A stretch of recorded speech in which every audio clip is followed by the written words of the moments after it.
Good afternoon, everyone. I'm Stacy Scott, and I'm here with Graham Wickham, President and CEO of Wickham Financial and Insurance Services, and we're back again with our weekly wrap-up.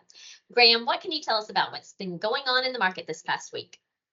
Yeah, thank you, Stacy, and thanks for all of our listeners being on the call. It's really a quiet week. I mean, relatively unchanged in the markets. The S&P fell about 0.1%. We saw the Nasdaq off about 1/4. The Russell 2000 did gain about 0.6. What were the losers? Communications and energy. What were the gainers? We saw staples, real estate.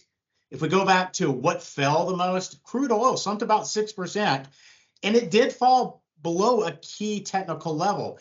And in many situations, that could give us a clue that we could continue to see a little more weakness in that side of the market.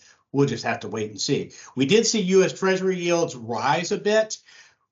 On that note, we had some Fed members of the FOMC members echo some pretty common themes this last week, that inflation is still high. They're going to do what they have to do to bring it down, and another interest rate hike might be in the cards for May as we approach the next meeting.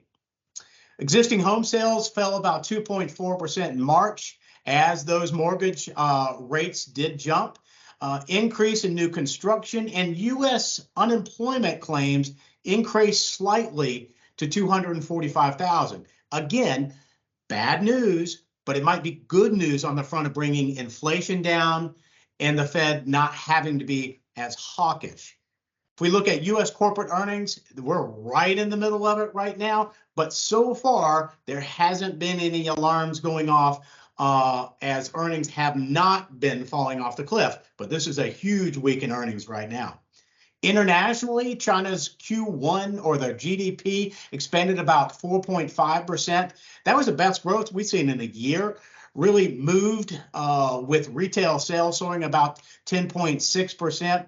The UK, Europe still seeing double-digit, really high inflation. So we're in still a strong credit condition, tightening policy over there because they just have really strong demand and manufacturing numbers in general, which is still buoying up inflation for them. Okay. Well, Graham, you alluded to the fact that this is a really big week. So can you give us any indication of where you think that the chips might fall? Yeah, at least from a reporting standpoint, we get Q1 GDP coming out this week. It is a massive week for earnings. A lot of major tech companies are coming out, so we need to see where earnings are. If earnings hold up, maybe the market holds up. If earnings don't hold up, maybe the market's not going to hold up, especially in the tech area that has moved up so much this year, and multiples have really moved up rather high. Okay. Well, thank you so much for that information. And thank you to our viewers for joining us today. I do have a couple of reminders for you. First and foremost, this week on Wednesday, we will have our monthly Lunch and Learn. And it's a topic that you're not going to want to miss. We will have Suzanne, who is part of our insurance team, joining us, and she's going to discuss some risk management considerations as we head into those warmer summer months and, the potential liability that we need to be prepared for. And also, Graham will provide a current market commentary. Then, fast forward to May, we have our Retirement Planning Today class scheduled, and we have all the details for that on our website and also on social media.